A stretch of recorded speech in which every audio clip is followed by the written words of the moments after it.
What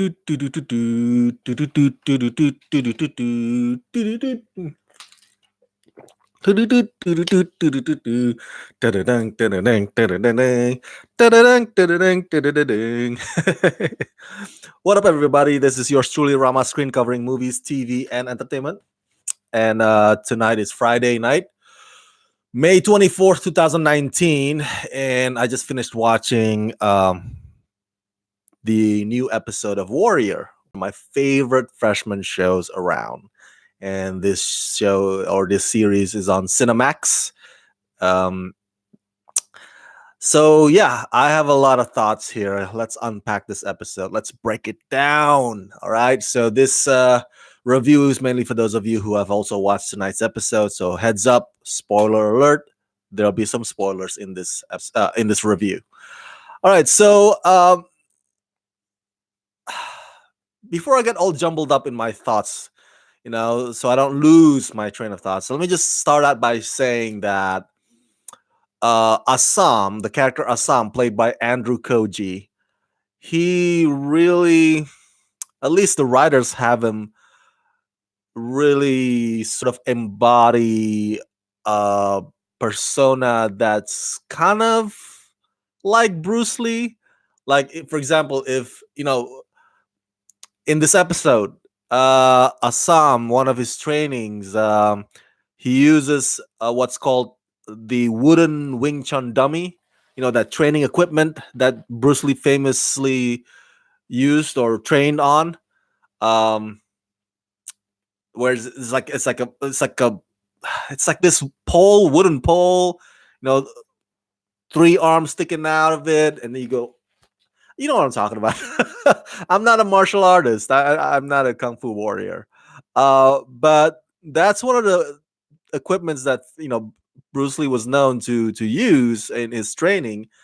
And not only that, Assam also, I noticed in previous episodes, Assam killed one of his victims by stomping on him. Like he jumped and it's like he stomped on the guy, because the guy's on the floor, the other guy, and so he stomped on him, on his chest, and he's like, and he crushed the guy, and that's also one of Bruce Lee's signature moves.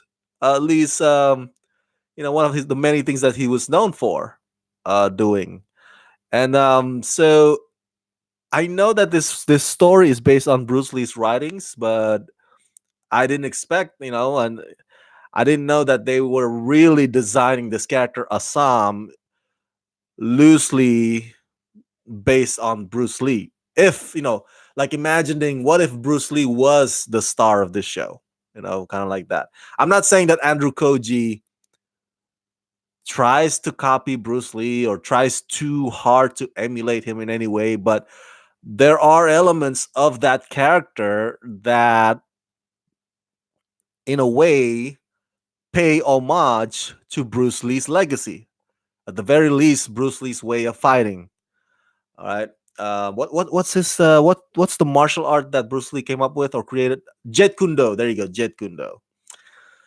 So just want to get it out there first. I noticed because tonight, Assam was training with that Wing Chun dummy, wooden dummy thing, and I was like, oh, that is so Bruce Lee. Oh man, big fan, big fan. Okay. Last week's episode ended with the war on the streets, the battle between Longzil and Hopway, and tonight we see the battle, what ensues in the battle, and I gotta say I'm a little disappointed of how short the battle went. I was like, really? That's all? But then again, it was wrong of me to expect something like Gladiator or something, epic in a battlefield kind of thing. And it's like freaking, Chinatown, and each side only has about maybe a good 50 people, 50 men on each side. So it makes sense for the battle to kind of end that soon. But part of me was like, oh, come on, show us some more, show us some more. But for what it was well choreographed. At least some of the um, and here's the thing too. The war on that street, tonight's episode led to an agreement between Hopway and Longzil, and the agreement is not necessarily a treaty deal, but it's moderated by this other side, by this other Tong, and the terms of that agreement is that they are gonna have a duel. So they're gonna have their champion, each of the sides, Longzil and Hopway, and Assam happens to be the champion for Hopway, and then Joe Taslim's character, I forgot his name, Joe Taslim here. Let me get the name. And so he is going to be the champion for Longzil. And as you know, Longzil is led by Mai Ling, and Mai Ling is Assam's sister. And Joe Taslim's character, Lee Yong, is or has a relationship with Mai Ling. So that complicates things on that end because Mai Ling is like, I don't want to see my brother killed by Li Yong, but at the same time, I don't want my brother to kill my lover, Li Yong. And at the same time, I want Hopway to be defeated so I can get, that opium market. So Mai Ling has a lot to lose here. Uh, Assam finds out in this episode that, well, not necessarily finds out. He has an idea. He has a sense that Mai Ling killed Longzil's leader, Longzil, instead of Bolo. And I told you in the previous episode or last week's review that, you know what? I think if Assam learned or discovered or figured out on his own that his sister Mai Ling was the one that killed the leader of Longzil, then Assam's perspective of his sister would change. And I was right. Tonight's episode, Assam was like, I don't even know who you are anymore. I'm paraphrasing, of course, like, because this is not the sister that he went, sailed across the sea to try to rescue and save. This sister now is like a power hungry, bloodthirsty kind of woman who would kill just to get on top. It's just like, wow. So sorry, my friend just texted me. So I was right. And I think for Mai Ling, it's just like, holy crap, I'm in this really tough space. I might lose my lover. I might lose my brother. If I lose the champions duel, I might lose my bid for that market or territory. And at the same time, my brother doesn't look at me the same way anymore. So, wow.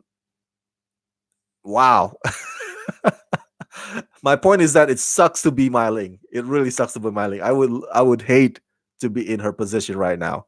I would hate for my sibling to see me, differently, instead of a big bro. So I also want to comment on the way or the manner in which Hopway chooses their champion. When it comes to Longzil, it's obvious gonna be Lee Yong. Boom. Right? There's no selection process. But for Hopway, they test in this episode, they tested Assam. And so these guys show up surrounding him, and he starts beating them up. And then the leader of Hopway is like, Young Jun told me you were awesome. I thought, there's not gonna be a Bolo replacement, but you will avenge Bolo. Little did he know that Assam is the one that killed, or like Assam with Mai Ling killed Bolo. So anyway, for Hopway, they had to have that test, and Assam got picked. So I want to comment real quick on that test when Assam beat up those guys in the hallway that have their masks on. That's why I love this show.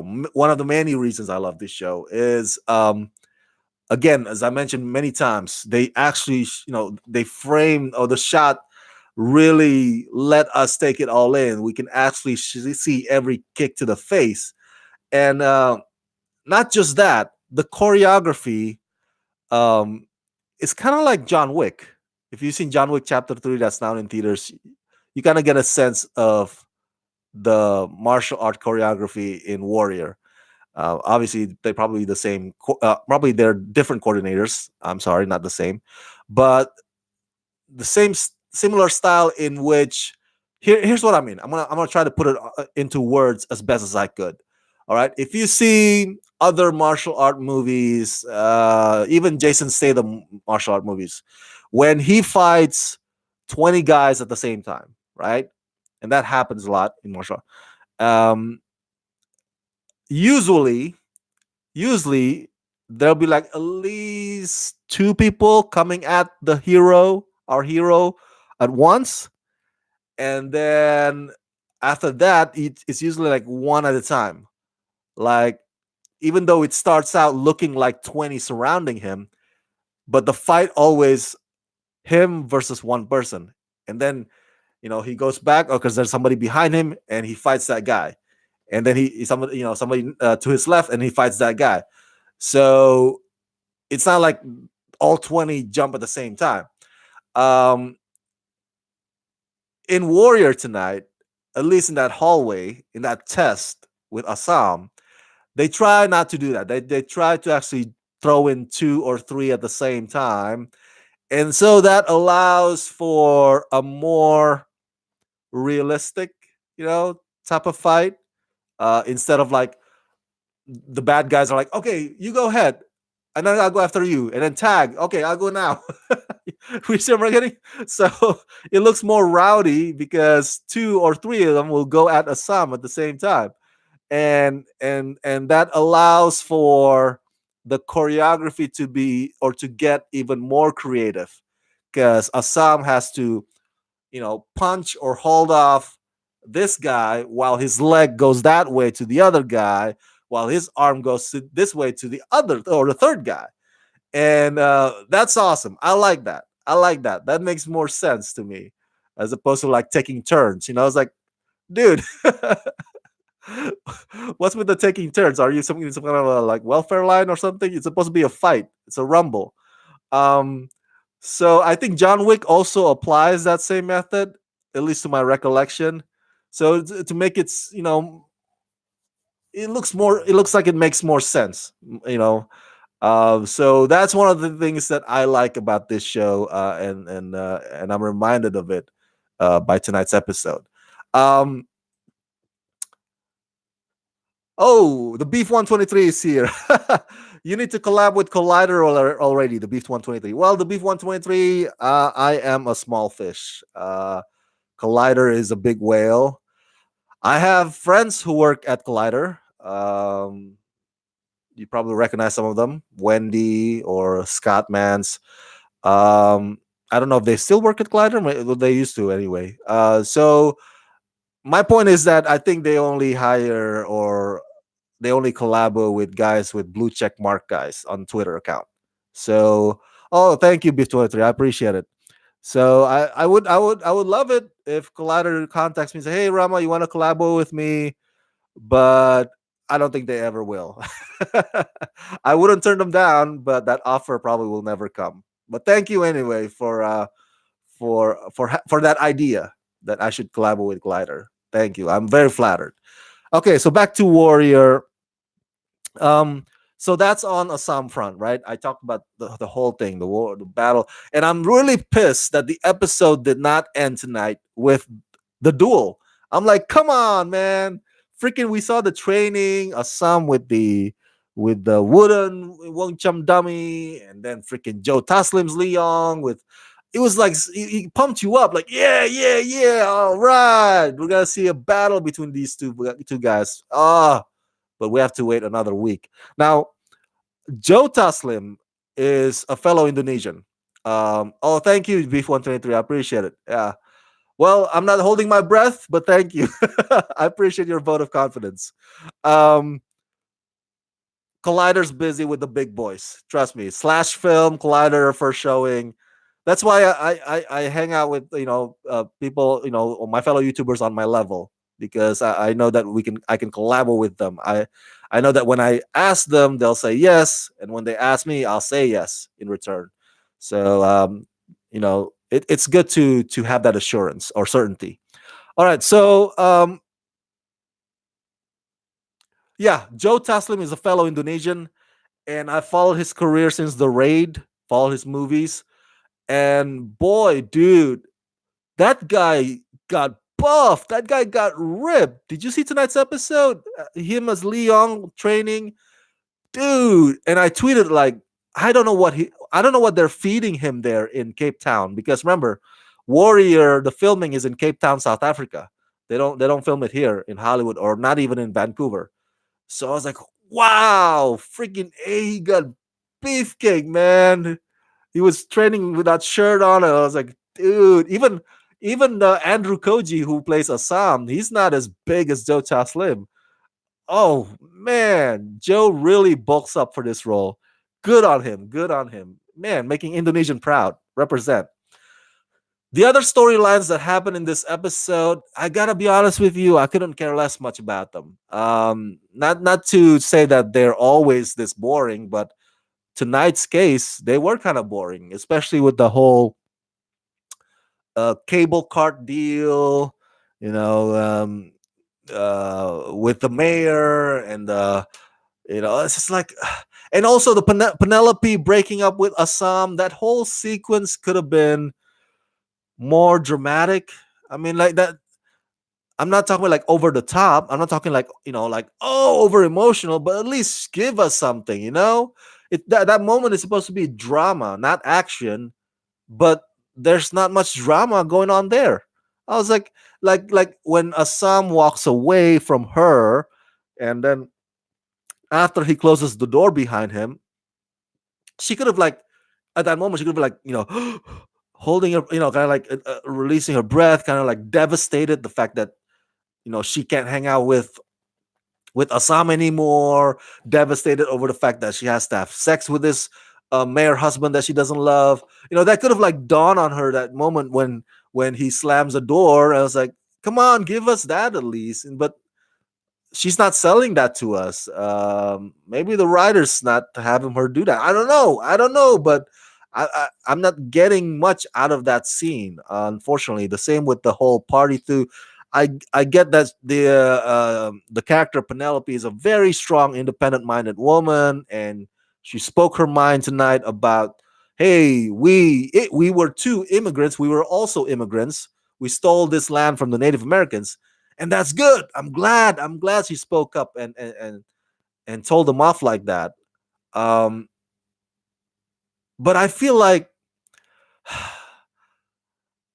I just I feel like those kinds of moments, are not followed by the momentum. Like they drop it, the writers would drop it, and then hey, let's get distracted again to this, or let's go back to this other arc.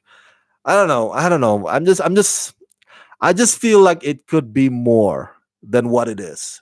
Um, and I like the character Penelope. Don't get me wrong. And tonight's episode, however, her parts at the very least were not very well written. The material wasn't strong enough in tonight's episode for her. Um, and lastly, with regards to the title, they don't pay us enough to think. That goes to Sergeant Bill O'Hara. This is the guy who has gambling problem.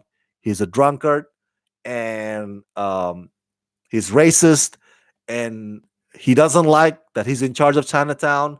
But Chinatown now has become more bloodshed than it's ever been, and now he finds a freaking real estate mogul slash, and the killer is Olivia Cheng's character. Oh my god, she's so badass too in that scene when she. Here's what I want to point out. The dismissiveness of the cop or the police with the except for Bill. I mean, I'm sorry, not except Bill, except for Lee, because Officer Lee really genuinely cares. But for the rest of the cops there, including Bill O'Hara, to them, if the Chinese people kill each other to the last Chinese man standing, that to them that's like, oh, that's less work for me. I just need to get a shovel and clean up afterwards. You know, to them, the idea that maybe the Chinese will battle themselves to the point where they decide to leave San Francisco. So to them, that's not a bad thing. To the politicians, that's a bad thing. It makes them look bad. And there's this one guy in one of the politicians in tonight's episode that is sort of the representation of Donald Trump. He fearmongers, he demagogues, and I kind of have a feeling that the writers of this episode want to kind of take a jab at Donald, at the state of our current political system under Donald Trump with that character, with that scene. Um, but yeah, they don't care. I mean, they don't pay us enough to think is equivalent to that Michael Jackson song. All I want to say is that they don't really care about us. Um, would it make a difference if they get paid more? I doubt it. I doubt it. If anything, I think if they get paid more, right, as civil servants, as public servants, then it would get more to their heads, and they would feel more like an elite, and they would look down on the immigrants even more because now they got more money than they ever did. So that's my theory. Uh, Sergeant Bill O'Hara did, however, in tonight's episode, present what's called Catch 22. Damn if I don't, damn if I do. He said that, hey, if I failed, you're going to force me to stay until I succeed. And if I succeed, you're going to commend me and expect me to stay some more to continue this success. So so he really hates Chinatown, but he can't get out of there. It's just like, unless the boss transfers him, there's no way out. If I fail, I'll stay. If I fail, I'm forced to stay. If I succeed, I'm forced to stay even longer. So that's what's called Catch 22. Oh, I forgot my final thought, my final point, and I promise this final one. If you have watched this show, you will notice that uh, whenever the Chinese talk to each other, we, the audience, hear English like they talk plain, fluent English language. But then when the camera pans and Caucasian or white characters come into that vicinity about to talk to the Chinese characters, that the Chinese talking to each other in English all of a sudden changes into a Mandarin language.